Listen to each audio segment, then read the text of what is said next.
Hello friends, जैसा कि हमने सीरीज के पिछले वीडियो में जेनेटिक्स के क्लासिकल एरा के दौरान हुई घटनाओं और उनसे जो निष्कर्ष निकाले गए उन पर बातचीत की। आज इस कहानी के दूसरे भाग में आप सभी का स्वागत है। आज हमारी वीडियो की शुरुआत ही उन सवालों से होगी जिनके साथ 19वीं शताब्दी की शुरुआत हुई। This is running absolutely parallel to Darwin's theory of evolution. This is 15,000 years ago. His theory radically changed biology, offering a new explanation of the origin of human beings.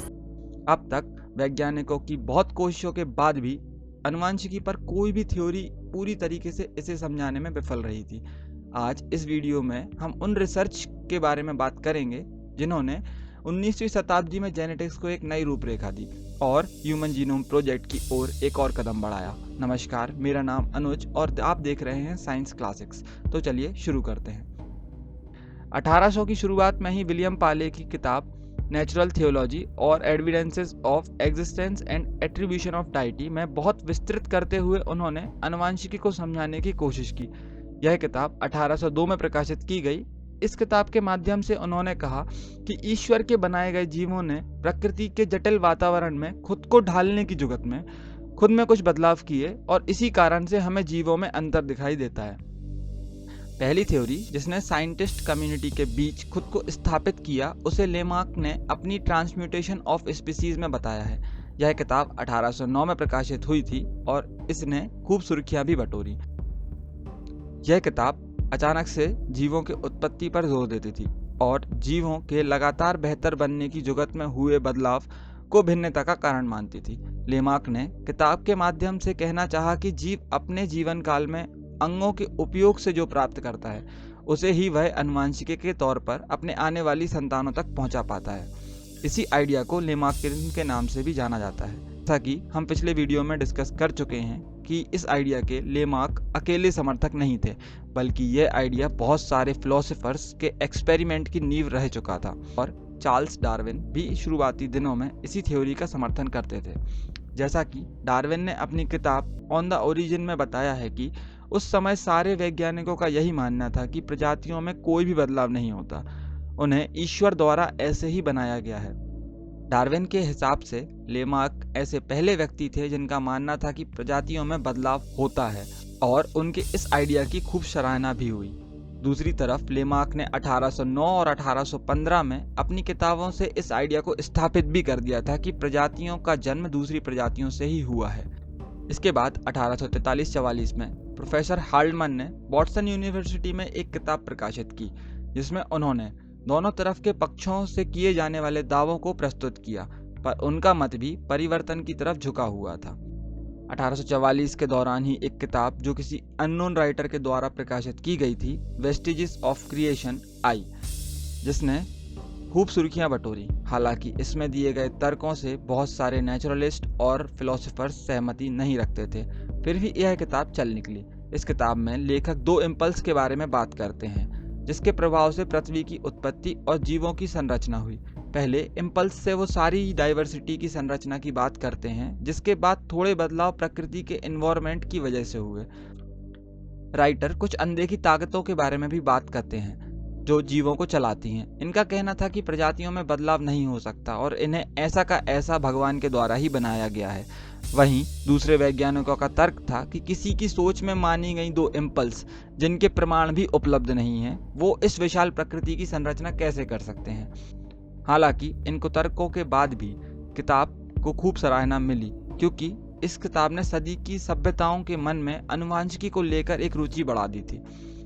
19वीं शताब्दी के मध्य आते आते डार्विन और वेलेस दोनों ही natural selection को discover कर चुके थे और फिर 1859 में डार्विन की on the origin of species by natural selection को भी प्रकाशित किया गया। और जैसा कि आप जानते होंगे कि इस किताब को सदी की सबसे महत्वपूर्ण 10 किताबों में गिना जाता है। इस किताब के प्रकाशन के साथ ही साइंटिफिक कम्युनिटी इस बात को मान चुकी थी कि प्रजातियों का जन्म पूर्वी प्रजातियों से ही हुआ है, पर अभी भी नेचुरल सिलेक्शन को इसके पीछे की वजह मानने से वो मुकर जाते थे। पर इस बात पर डार्विन और उनके साथियों ने उनका खूब समर्थन किया और आगे चलकर अगले दशक में ही डार्विनिज्म एक मूवमेंट बनकर उभरा और इसके तहत बहुत सारे इवोल्यूशनरी आइडियाज ने जन्म लिया। और जैसा कि आप जानते हैं कि डार्विनिज्म से अनजान एक बॉटनिस्ट ने इनहेरिटेंस को लेकर एक अलग ही आग जला रखी थी। जी, हम बात कर रहे हैं 19वीं शताब्दी के एक महान विचारक ग्रिगोर मेंडल की, जिन्हें हम फादर ऑफ जेनेटिक्स के नाम से भी जानते हैं। पर मेंडल साहब को उनके जीवन काल और उसके बाद के कुछ दशकों तक सभी उत्कृष्ट वैज्ञानिकों ने नकारा। इन्होंने उस समय मटर पर किए गए अपने परीक्षणों से यह बताया था कि अनुवांशिकी उनके निष्कर्षों से बनाए गए सिद्धांतों का पालन करती है, पर उनके सिद्धांतों को परखने के लिए उन्होंने मैथ्स का उपयोग किया था, जो उस दौर के बायोलॉजिस्ट की समझ से परे थे। और इस सदी की सबसे बड़ी गलती यह थी कि उसने दो लेजेंड्स डार्विन और मेंडल दोनों को एक दूसरे के काम की भनक भी नहीं होने दी। नहीं तो आप सोच सकते हैं कि जेनेटिक्स की दुनिया शायद खुद को कुछ जल्दी इवॉल्व कर पाती। हमारी कहानी का अगला मोड़ फ्रेडरिक मिस्चर द्वारा लाया गया, जब उन्होंने सेल्स में से न्यूक्लिक एसिड को बाहर निकाला। इसके पीछे भी एक रोचक किस्सा है। मिस्चर ने डॉक्टर बनने के लिए अपनी पढ़ाई जैसे ही खत्म की, उन्हें गंभीर टाइफाइड ने घेर लिया, जिसके कारण उन्हें साफ सुनाई देने में कुछ परेशानी आने लगी। व्यथा आप समझ ही गए होंगे, पर उन्होंने हार नहीं मानी और सेल केमिस्ट्री की तरफ अपना ध्यान आकर्षित किया, जहां वह न्यूक्लियस की केमिस्ट्री को जानने के बहुत इच्छुक थे। उनका मान था कि लिम्फोसाइट को पढ़ा जाए, पर लिम्फोसाइट्स को स्टडी की मात्रा में खोजा जाना बहुत ही मुश्किल था और आज भी है। इसीलिए उन्होंने अपने लिए न्यूट्रोफिल्स का चुनाव किया, जो कि पस का मुख्य भाग होता है और बड़ी ही आसानी से बैंडेजेस में किसी भी हॉस्पिटल में पाया जा सकता है। बस सबसे बड़ी दिक्कत बैंडेजेस में से सेल को तोड़े बिना या खराब किए बिना निकालना था, जिसके लिए मिस्चर ने सॉल्ट सॉल्यूशन का उपयोग किया। बाद में इन्हें फिल्टर करके वो सेल्स को निकालने में सफल रहे। इसके बाद वो साइटोप्लाज्म से मुक्त न्यूक्लियस पाना चाहते थे अपनी स्टडीज के लिए। साइटोप्लाज्म एक तरल पदार्थ होता है जो सेल के अंदर और न्यूक्लियस के बाहर पाया जाता है। इसके लिए उन्होंने अल्कलाई सॉल्यूशन में सेल को डाल एसिडिफाई किया, जिसके बाद उन्हें बहुत सारा झाग प्राप्त हुआ, जो कि न्यूक्लिक एसिड था, जिसे उन्होंने न्यूक्लियन कहा, पर वो इसकी महत्वता को नहीं समझ पाए थे। खैर, इस खोज ने साइंटिस्ट के बीच पहली बार न्यूक्लिक एसिड को रख दिया था। मिस्चर के बाद अगली खोज यूनिवर्सिटी ऑफ काइल में हुई। यहाँ साइंटिस्ट के एक ग्रुप ने एनिलीन डाई की मदद से एक ऐसा स्ट्रक्चर खोजा जो बेसोफिल डाइस को तुरंत एब्जॉर्ब कर लेता था, और इसीलिए इन्हें क्रोमेटिन नाम दिया गया।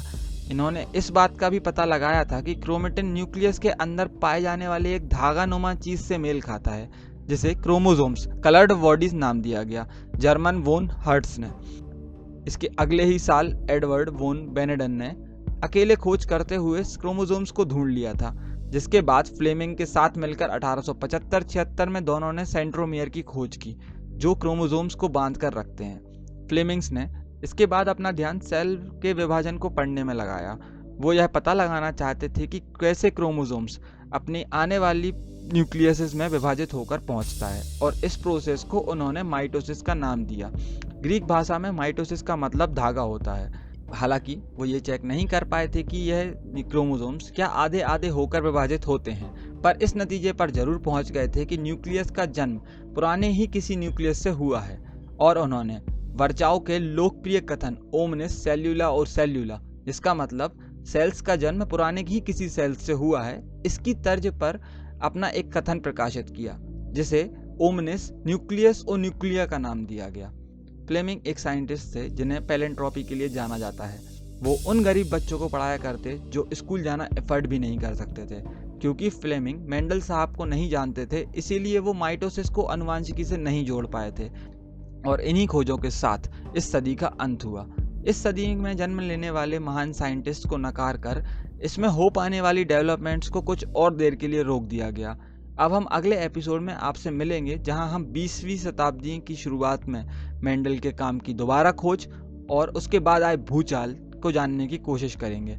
और आप हमारे साथ बने रहिए और डार्विन और मेंडल साहब के ऊपर हमारे एडिशनल एपिसोड्स को जरूर चेकआउट करें। इससे आपको आनुवंशिकी के लिए एक बेहतर समझ बनाने में मदद मिलेगी। अगर आपको ऐसे ही रिसर्च बेस्ड साइंस स्टोरीज पसंद हैं तो आप साइंस क्लासिक्स को जरूर सब्सक्राइब करें, और अगर आपको वीडियो इन्फॉर्मेटिव लगा तो आप लाइक एंड शेयर जरूर करिएगा। धन्यवाद।